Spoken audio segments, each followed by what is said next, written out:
Sa mga di po nakakalam, ang mga kawang ko po, pamilya na aking ina, nagsimula dito po sa Malolos, Bulacan, bago lumagi na sa Tarlac.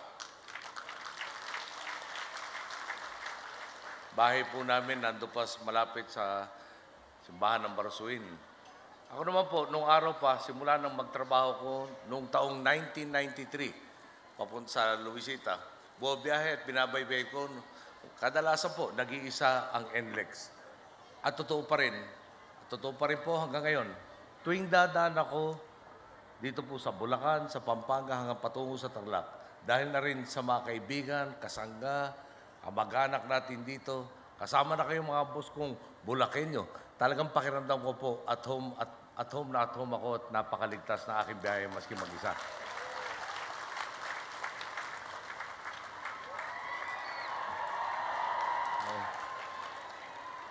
Salamat po at sa kabila ng mabigat nating trabaho, talaga pong pag nakakapanayam kayo, napapagaan po ninyo ng gustong aking loob. Kapag sinabi na nga pong Bulacan, ang agad na maiisip makasaysayan. Nandito sa inyo, sa Malolos nga, nabanggit natin Barasuin Church, kung saan ipinanganak ang first constitutional democracy sa Asia noong taong 1899.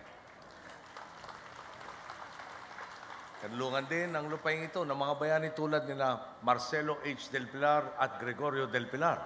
Pati na rin ang mga alagad ng sining gaya nila Francisco Balagtas at Nicanor Abelardo. Ngayon kaharap ko na naman kayo, sabi ko nga, totoo nga ang sabi sa akin ng Bulacan yung si Executive Secretary Paquito Ochoa Jr. Dapat makilala na rin ng Bulacan, di lang sa ganda ng inyong mga lugar, kundi sa ganda rin ng mga Bulacania.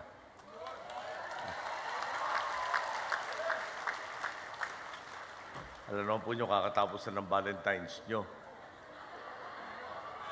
Ako, next year na.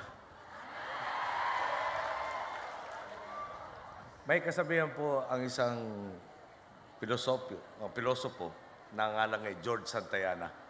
Ang makalimot sa malay ng nakaraan, garantisadong uulitin ito. Bago natin bagtasin ang daang matuwid, saan nga ba tayo nanggaling? Nakausap ko po minsan ang isang kaibigan. Sabi niya po sa akin, Noy, yung sinundan mo, di ko siya mapapatawad. Halos 10 taon ang nawala sa atin. Totoo po. Isipin na lang po ninyo. Paano kaya kung mula taong 2001 hanggang taong 2010, sa kapakanan ng mga boss natin nakatutok ang gobyerno at hindi sa pagkapit sa pwesto? Paano kaya kung hindi hinayaang mabulok ng dating namamahala ang toneladang bigas sa bodega na walang katuturang inaangkat noon? Paano kaya kung ipinahinto ang katakot-takot na pagtitimpla noon ng pagkor ng kape na umabot ng bilyong pisong halaga? Paano kaya kung natuloy ang paglalaro ng putik ng dating administrasyon sa Laguna Lake Dredging Project, kung saan ibabaon tayo sa utang na higit 18 bilyong piso? Kanina po, nasa bayan kami ng Hagonoy. At nagsalita isang bata, meron po inaugurasyon ng 10 bagong classroom doon po sa kanilang paaralan. At binanggit niya na dinaanan rin niya yung panahon na kung saan nag-aaral sila sa ilalim ng mga puno, na kung sila raw ay kailangan punta ng banyo, sa tabi-tabi na lang magbabanyo. Na yung classroom nga raw ay talagang kulang na kulang at yung nakatayo naman, pagtagulan, tila naliligo sila sa loob ng silid-aralan. Siya po ay grade 10 na ngayon. Akin lang po naisip nung nagsasalita siya, paano kung tinutukan yung paggawa ng mga classroom na yun, imbis na nalustay kung saan-saan ang pera at kaban ng bayan? Magkano po yung paaralan sa 10 classroom yun? 2-story po. Sabi sa akin 16 million pesos. Yung pagkor na kaping nabanggit ko kanina, ang ginastos po doon 1 bilyong piso.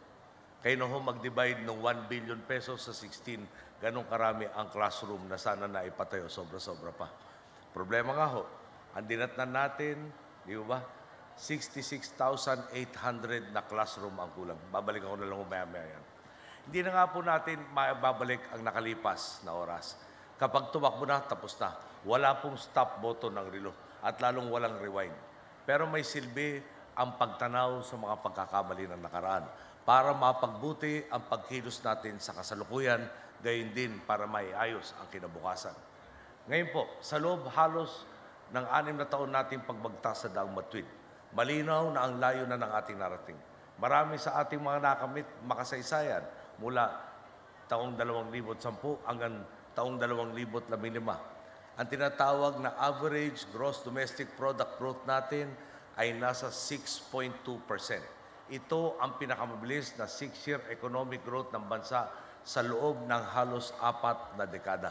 Kung dati rin, tila bangka at eroplanong papel lang ang tangan ng ating sandatahang lakas, ngayon po, meron na tayong mga weather high-endurance cutters, armored personal carriers, lead-in fighter jets at iba pa. Ang Pantawid Pamilya at PhilHealth na alam naman po ninyo siguro, ginagamit sa pamumulitika noon, ngayon tunay na mga maralita ang naaruga. Ang Pantawid Pamilya, dati nasa 790,000 lang ang kabahayang benepisyaryo, nasa 4.4 million na ang bilang sa ngayon at mapupuno na natin yung 4.6 million na dapat tulungan kabahayan sa taong ito. PhilHealth, 51% lang ang coverage nung tayo ay pumasok. Ang pinabagong datos, 92% na ng Pilipino miyembro ng PhilHealth. Dito naman po sa inyo, kita-kita rin ang pagbabago. Isa na nga ang Bulacan ngayon sa pinaka-progresibong lalawigan dahil doble kayo sa serbisyo ang inyong lokal na pamahalaan. Sa pamumuno ni Governor Willie C. Alvarado, kasama sina Congressman John Mendoza at Congresswoman LB Villarrica. Nadobre rin natin ang kita ng inyong probinsya. Mula 5.23 bilyong piso noong taong 2009, umabot ang koleksyon ng provincial government at BIR sa 12.82 bilyong piso noong taong 2014. Halos 4 na beses naman ang inangat ng napondohan nating infrastruktura tulad ng kalsada, tulay, flood control, pantalan at paliparan dito sa Bulacan. Mula 5.01 bilyong piso noong taong 2005 hanggang taong 2010, pumalo na ito sa 19.04 bilyong piso nitong 2011 hanggang 2016. Kasama po rito ang 234 na farm-to-market roads na nakompleto na natin dito sa Bulacan. Suma total po, halos 70 kilometro na ito na tumutulong sa higit 5,000 magsasaka na nasasagad na ang kita. Para sa flood control and management, nakompleto na natin ang Angat Water Utilization and Aqueduct Improvement Project Phase 2 noong Hulyo ng taong 2012. Ang Angat Dam and Dike Strengthening Project na talagang isa sa binigyan todo pansin ng ating butihing governor, napirmahan na rin itong Hulyo at sinisimulan na ang construction sa ngayon. Ang Bulacan Bulk Water Supply Project naman, napirmahan na nitong Enero at pagdating ng Abril, groundbreaking na po yan. Ilan lang po yan sa mga nakamitan natin sa Daang Matuwid. Pero nakita naman ninyo, yung mga dating akala nating imposibleng magawa, nagagawa na natin ngayon. Lalong lumilinaw sa mabuting pamamahala, nasasagad ang potensyal ng Pilipino at ng Pilipinas. Patungo ho dito, binagtas rin namin yung gawing kalsada. Hindi, papunta San Rafael. Plaridel, sorry ho. Ganyan ho talaga pag pinabiyahe ka na Amerika, binigyan ka ng 3 araw. Plaridel, San Rafael, Bypass Road. Palagi ko pag nakita ho nyo, nagawi kayo doon. Unang-una, nabuksan yung kalsada, pero mas mabigat ho doon. Kaliwat kanan yata yung mga factory nagtatayuan dyan, Gob. At kayo na rin ho yata nagbalita sa akin kanina kung gaano kataas ang tinaas ng presyo na lupa doon. Dahil nga, nandun na po yung pag-asenso. Ngayon, pagdating na ika-9 na Mayo, pipili ulit ang sambayanan na magtitimon sa ating bansa. Ang tanong, doon ho ba tayo sa klarong ililigaw tayo ng landas at ibabalik tayo sa baluktot na daan? Or doon ba tayo sa astang diktador at isusuot tayo sa direksyong marahas at delikado? O baka naman, doon ba tayo sa baguhan at di pa sigurado sa kanyang pupuntahan? O dito ba tayo sa subok na, sa pasikot-sikot na serbisyo at sa sigurado magpapatuloy sa sama-sama nating pagtahak sa Daang Matuwid.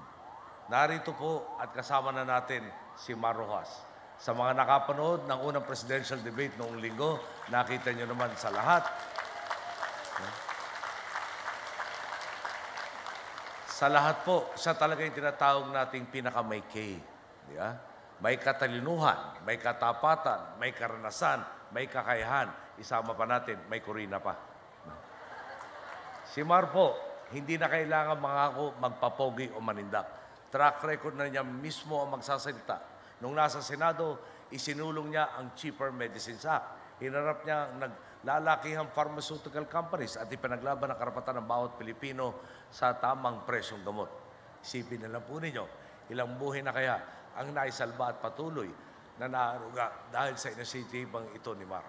Baka napansin din po ninyo, bilang dating hepe ng DILG, laging si Mar ang tinatawag natin para mga siwa sa pinakamahihirap at komplikadong sitwasyon sa bansa. Mula krisis sa Zamboanga, lindol sa Cebu at Bohol, hanggang kay Bagyong Yolanda, naroon po si Mar. Bago dumating at pagkatapos dumating ng bagyo, nandun pa siya. Hindi iniwan na lugar hanggat hindi stable ang sitwasyon. Ilang boss kaya natin ang nailayo sa peligro dahil sa dedikasyon at profesionalismong ito ni Mar. Ang matitibok sa lahat, ni minsan narinig ba natin siyang ipinagsigawan ng mga ito. Sa kabila ng kanyang mga nagawa para sa kapwa at bansa, di ba siya pa ang pinagtutulungan at laging pinupukol ng mga gawa-gawang patutsada. Napansin naman po niyo siguro, ang ginagawa nila sa akin noong taong 2010, ginagawa na rin nilang kay Mar ngayon. Mukhang alam po nila kung sino ang pinakamalakas nilang katunggali. Kapiling din natin sa ngayon, si Leni Robredo. Kilala naman niyo naman ho ang kabiyak niyang si Jesse Robredo na talagang naging kampiyon ng good governance. Itinuro niya rin sa atin ang chinelas leadership, ang simple ngunit mahusay at matinong pamumuno. Yan po mismo ang yapak na sinusunod ni Leni bilang lingkod bayan.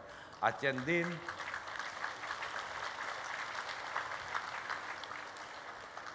po ang kanyang isusulong sa daang matuwid.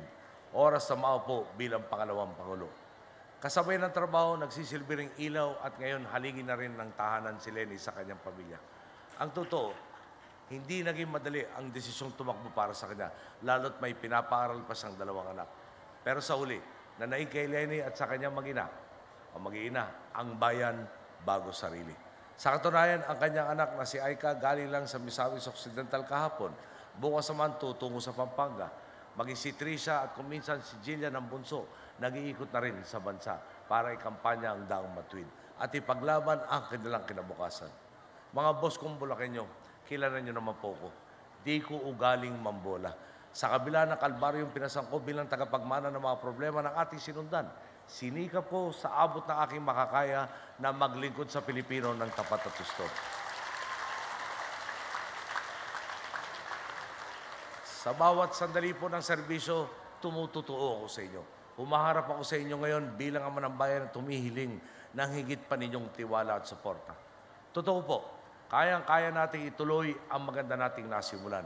Gamitin lang natin ang ating karapatan at kapangyarihang pumili ng tamang mga pinuno. Sinasabi ko po sa inyo ngayon, mata sa mata, kasama na natin ang koalisyong siguradong magtutuloy sa ating agenda ng reforma. Narito na sina Mar Rojas at Leni Robredo, itutuloy at palalawakin ang daang matuwid tungo sa katuparan ng ating mga pangarap.